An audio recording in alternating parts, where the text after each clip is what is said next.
मृत्यु की तैयारी कैसे करनी चाहिए, तो चलिए देखते हैं।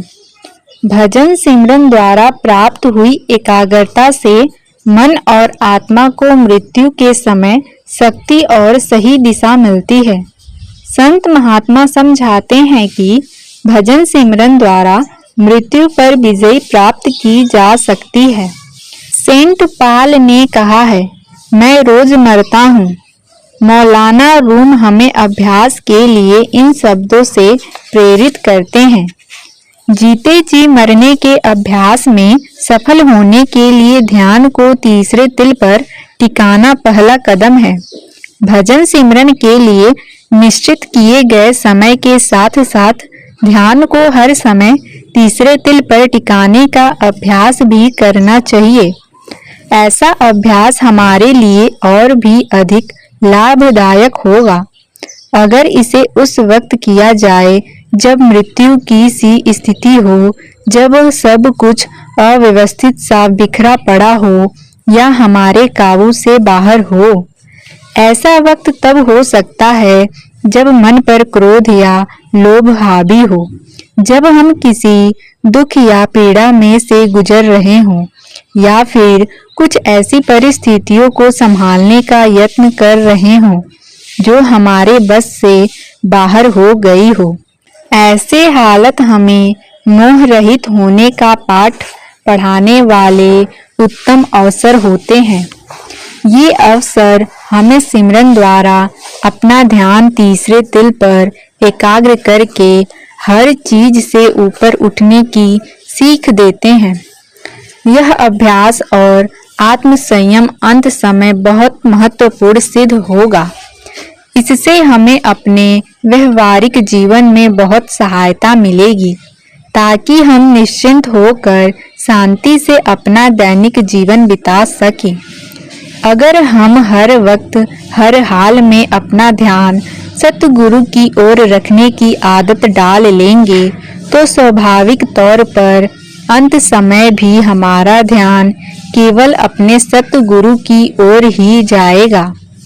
यह बात अत्यंत महत्वपूर्ण है क्योंकि मृत्यु के समय जिस ओर हमारा ध्यान होगा हमारी आत्मा उसी धारा में बह जाएगी और मृत्यु के बाद वहीं जा पहुंचेगी। अर्थात जिस चीज की ओर प्राणी का अंत समय ध्यान जाता है, शरीर को त्यागने के बाद वह वहीं जाएगा।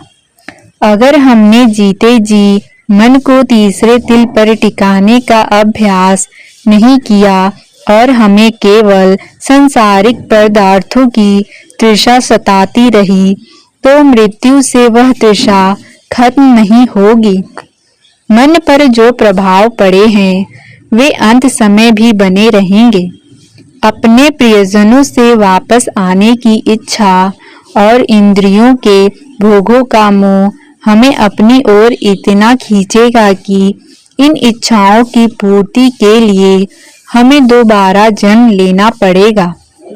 जरा उस व्यक्ति की हालत के बारे में सोचो जो एक दिन होटल में खाना खाने के लिए जाता है, पर जब होटल से बाहर आता है तो देखता है कि उसकी कार चोरी हो चुकी है। वह पैदल अपने ऑफिस पहुंचता है और देखता है कि ऑफिस बंद हो चुका है और उसका बैंक खाता खाली है। मुसीबत का मारा जब वह घर पहुंचता है तो उसे पता चलता है कि उसका घर पूरी तरह जलकर राख हो चुका है और उसके संगे संबंधी इस दुखदायी दुर्घटना में मारे गए हैं। हम सिर हिलाकर संदेश प्रकट कर सकते हैं कि ऐसी दुर्घटना कभी किसी पर घट ही नहीं सकती, परंतु मृत्यु के समय हर एक के साथ बिल्कुल ऐसा ही होगा। मृत्यु का वार होते ही जो कुछ हमारा था उससे भी और जिनके साथ हमारा लगाव था उनसे भी हाथ धोना पड़ता है। अगर हमने मृत्यु से पहले ऐसे हालत का सामना करने की तैयारी नहीं की तो हम बर्बाद हो जाएंगे। अगर अंत समय हमारा मन उन चीजों के मोह में पड़ा रहेगा जिन्हें हम पीछे छोड़कर जा रहे हैं, तो मृत्यु का अनुभव हमारे लिए बहुत भयानक होगा। जब मन में जीवन का मोह भरा हुआ है, तो हम मृत्यु पर स्वागत कैसे कर सकते हैं? यह समझना बहुत बड़ी भूल होगी कि सत्संग सुन लेने से, संत मत की पुस्तकें पढ़ लेने से, सतगुरु के देह स्वरूप के दर्शन कर लेने से और कभी कभार कुछ समय भजन सिमरन को दे देने से हम मृत्यु का सामना शांति और धैर्य से कर लेंगे।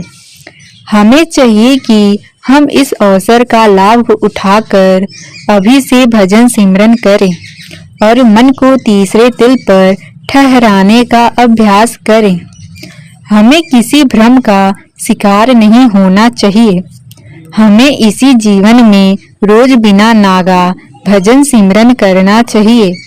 केवल और केवल तभी हम अंत समय ध्यान को तीसरे तिल में स्थिर रख सकेंगे और जो कुछ हमारे साथ घटेगा उसे खुशी खुशी तथा शांति पूर्वक स्वीकार कर पाएंगे।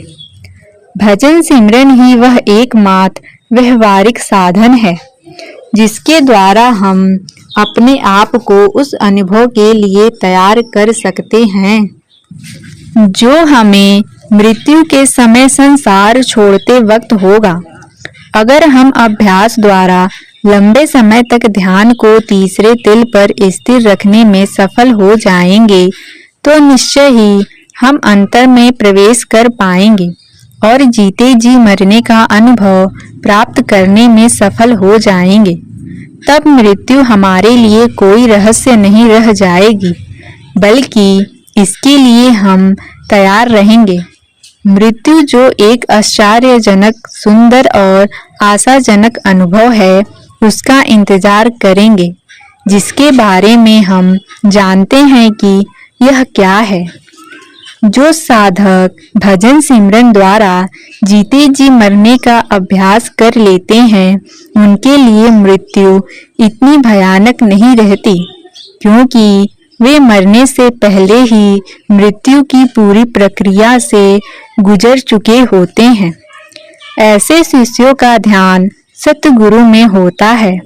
वे पूरे विश्वास के साथ सचेत होकर बिना किसी डर, चिंता या निराशा के खुशी खुशी और शांत भाव से मृत्यु के अनुभव में गुजर जाते हैं। यह समझाया नहीं जा सकता कि तीसरे तिल पर ध्यान एकाग्र करना कितना महत्वपूर्ण है। इसकी कीमत न केवल मौत के वक्त पता चलती है, बल्कि जीते जी भी इससे बहुत फायदा होता है। ऐसे ही है भजन सिमरन की अद्भुत शक्ति, जो हमें जीने के लिए, मरने के लिए मदद करती है और शरीर तथा मन के उस पार के सफर पर ले जाती है। अनंत जन्मों के शुभ कर्मों और परमात्मा की दया मेहर से हमें देहधारी सतगुरु की संगति प्राप्त होती है। सतगुरु हमारे जन्म से ही हमारे अंग संग रहते हैं। सतगुरु द्वारा सच्चा साथी है। जब भी हम पर दुख और निराशा के बादल छा जाते हैं और हमारी परिस्थितियां बद से बदतर हो जाती है, सतगुरु हमारे साथ होते हैं। सतगुरु इसी इंतजार में रहते हैं कि जिस भ्रम में हम जी रहे हैं, उसका ज्ञान हमें कब होगा। देहधारी सतगुरु हमें परम सत्य के साथ जोड़ने वाली कड़ी है। इसलिए बाबा जी कहते हैं कि हमें संत मत के उपदेश के हर पहलू पर पूरी सावधानी के साथ विचार कर लेना चाहिए। बाबा जी बार बार इस बात पर बल देते हैं कि सबसे पहले यह जान लेना जरूरी है कि क्या हमने संत मत के उपदेश को समझ लिया है और क्या यह उपदेश तर्क संगत तथा सच्चा है। यदि हम ऐसा नहीं करते तो हम इस उपदेश पर खरे नहीं उतर सकेंगे और न ही सतगुरु पर पूरी तरह से विश्वास कर पाएंगे। सभी शंकाओं का समाधान हो जाने पर हमें पूरा भरोसा हो जाएगा कि हम सतगुरु के मार्गदर्शन में सही मार्ग पर हैं। पूरा विश्वास होने पर हमें अपना भजन सिमरन निरंतर करने में सहायता मिलती है और नियम से किया गया भजन सिमरन हमें धीरज और संतुलन प्रदान करता है, जो हमारी रूहानी उन्नति में सहायक है। हमें दृढ़ता और धैर्य के साथ सतगुरु के उपदेश का अंत तक पालन करना है। हमें इस बात का ध्यान रखना है कि असल में महत्व उनके सच्चे उपदेश का है, न किसी उनके निजी व्यक्तित्व का। इस बात का ध्यान रखना जरूरी है कि सतगुरु के देह स्वरूप में हम इतना न खो जाएं कि यह भूल जाएं कि सतगुरु का असली स्वरूप शब्द है।